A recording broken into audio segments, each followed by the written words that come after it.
Hey everybody, this is Bob from Paw Productions. Out on a little camping trip down here in southern Idaho. As you can tell, it's snowy and icy and everything.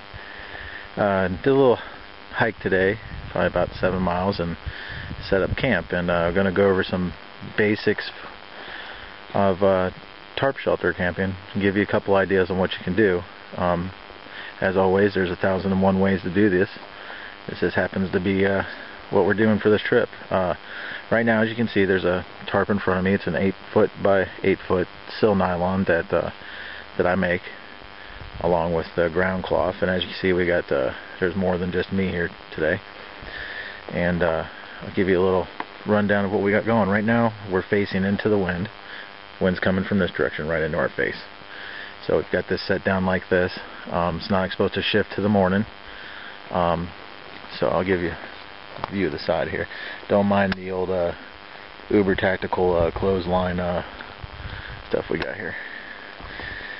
Always keep the stuff off the ground here in southern Idaho, because there's all kinds of little critters that want to get up in your stuff. As you see, it's set up like a little bit of a lean-to all the way around.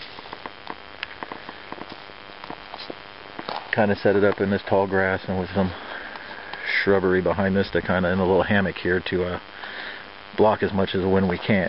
Right now it's not blowing as hard, but it was blowing probably about 10 to 15 miles an hour earlier. In front of it here we have a reflector that we built out of some logs. As you can see, it's 3 logs heavy. Got us a little pit here. We weren't really build too much of a fire, mostly just one with some coals to get some warm water for tonight, to have some coffee and heat up our water for our meals. Besides that, it's mostly going to be a coal fire with a little bit of these logs just to reflect some heat on us before we hit the sack. And we got our wood pile, so that way we don't have to really walk far. As you can tell, it's like right there. Pretty much the tarps are pretty simple to set up. One thing you do when you set up a tarp shelter when you're on a hike or using your bob, if you're using one in there, is to look up. You want to make sure there's no deadfalls.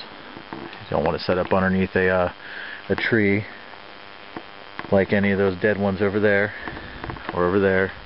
They'll fall down on you during a storm. Some of you guys up north with the snow and ice probably know more about those than we do down here in southern Idaho.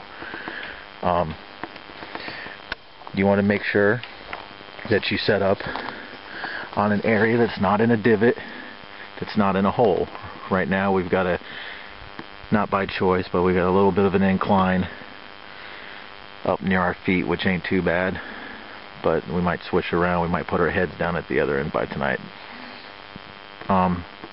Don't have the end all the way down to the ground. We probably should, but want to make sure we don't have too much condensation build up over our faces here on this tarp. It's supposed to get down to at least 25 to 28 degrees down here tonight, and last night it was about 29.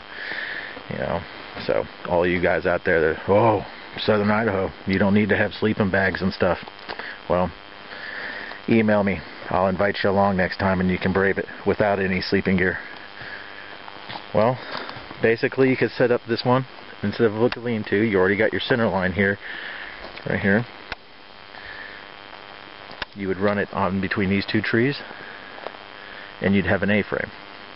The other thing that we could do is we could disconnect these 2 corners here, or 2 corners, come out with a hiking staff like this one. They use a Trax light staff, set it up in the center. Now you have another center line and you run your 2 sides down. You basically close off the front end. It's kind of like tongue-tied, like a hunter's kind of shelter, or a Holden, called a Holden shelter.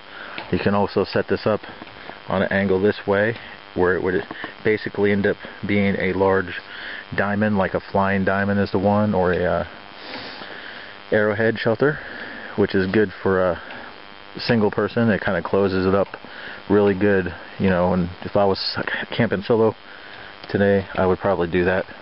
Put the point of the arrow down towards the wind, the front end down by the fire, and I'd be snug as a bug. So basically, like I said, you want to choose your ground wisely. You want to look up, make sure you have no deadfalls. Those are your two basics, most important things. Next, you just want to make sure you get it nice and tight. You can run a center line on some shelters. Guys like to run center lines so they can hang stuff. You can go for it. But pretty much this is what we got going right now. It's nothing fancy. Nothing crazy on the gear aspect of things here. I just got a regular Kelty internal frame pack, and my partner's just using a Redhead Bass Pro, just like a big lumbar pack. Got a Slumberjack 0 degree bag with a Sportsman's Guides bivvy that I've had for a few years, and he's got a Coleman Peak mummy bag 15 degree, and we both got military Thermarest and Pro Light 4. Besides that, for shoes, boots, another part, you gotta have good ones, Merrells and Montrails. And the platypus batters I showed you guys earlier, remember, in those Bob Basics we were talking about stuff? Boom. Let's see you do that with a Camelback or some of those MSR dromedary bags. Basically they'll hold up by themselves. It's 2 liters of water. So basically that's pretty much basic. When you get in, look for your ground, look up, make sure you ain't got no deadfalls, set your fire up close enough to and watch out for the natives. Well, I'm Bob from Paw Productions, and hopefully I'll have some more videos for y'all later to document this survival footage, like, crikey, I'm on a glacier and I happen to find this mug, now I can drink water out of it. Talk to y'all in a few days.